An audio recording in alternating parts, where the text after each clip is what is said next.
ఇట్లాంటి కామెంట్లు అయితే నాకు చాలా వచ్చినాయి. ఏమని ఇదే క్వశ్చన్ అక్కడ వాళ్ళని గట్టిగా అడగచ్చు కదా బ్రో అని. సో ఈ క్వశ్చన్ కి నా పాయింట్ ఆఫ్ వ్యూ ఏంటంటే, థర్డ్ డే రోజు మాకు ఎవరికైతే ఇంటర్వ్యూలు తీసుకున్నారో మమ్మల్ని జస్ట్ పిలిచిందే రిజెక్ట్ చేయడానికి అన్నట్టు అనిపించింది.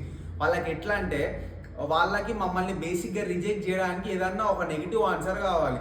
అది ఒకవేళ కనుక 5 minutesలో వచ్చింది అనుకోండి, ఆ 5 minutesలోనే వాళ్ళు రిజెక్ట్ చేసి పంపిస్తుండ్రు. లేదు వాళ్ళు ఎవ్రీథింగ్ కూడా పర్ఫెక్ట్ చేస్తుండ్రు, 30 minutes అయినా కూడా వాళ్ళు అన్నీ ఏం టాస్క్లు చెప్తే అది చేస్తుండ్రు, పాడమంటే పాడుతుండ్రు, దుంకుమంటే దుంకుతుండ్రు, డాన్స్ చేయమంటే డాన్స్ చేస్తుండ్రు, అన్నీ చేస్తున్నారు అన్నా కూడా బట్ లాస్ట్కి 30 minutes తర్వాత కూడా వాళ్ళ నుంచి ఏదన్నా ఒక నెగిటివ్ థింగ్ వస్తే వాళ్ళని కూడా రిజెక్ట్ చేసి అండ్ సేమ్ థింగ్ ఒకరిని యాక్సెప్ట్ చేయడానికి కూడా ఫాలో అయినరు అనిపిస్తుంది.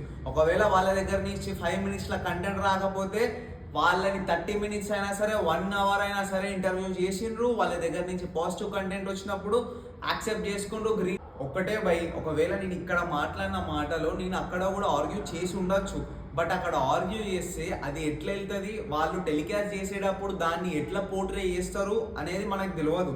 ఫస్ట్ ఆఫ్ ఆల్ ఈ టెలివిజన్ లైక్ బిగ్ బాస్ వల్ల నెగిటివ్ మంచిగా లోపలికి వెళ్ళి కూడా నెగిటివ్ అయిన వాళ్ళు చాలా మంది ఉన్నారు.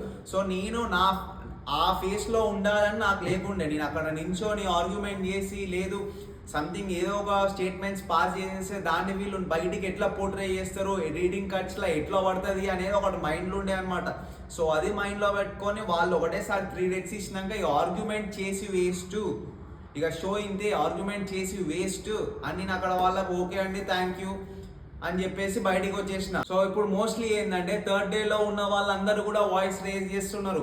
బట్ వాయిస్ రేజ్ చేసిన వాళ్ళు ఏదైతే పాయింట్ పెడుతున్నారో ఆ పాయింట్స్ అసలు అక్కడ ఉంటాయో ఉండవో, ఇప్పుడు వాళ్ళు టెలికాస్ట్ చేసే దాంట్లో కనీసం ఆ పాయింట్స్ ఉంటాయో ఉండవో కూడా తెలియదు. ఆ పాయింట్స్ని కంప్లీట్గా ఎడిట్ చేసేసి దాన్ని అసలు లేకుండా ఉన్నట్టు కూడా వాళ్ళు క్రియేట్ చేసి చేయొచ్చు. ఎందుకంటే కంటెంట్ అనేది వాళ్ళు ఇస్తారు, వాళ్ళు ఎట్లా అన్నా ఎడిట్ చేసుకుంటారో అది వాళ్ళ ఇష్టం.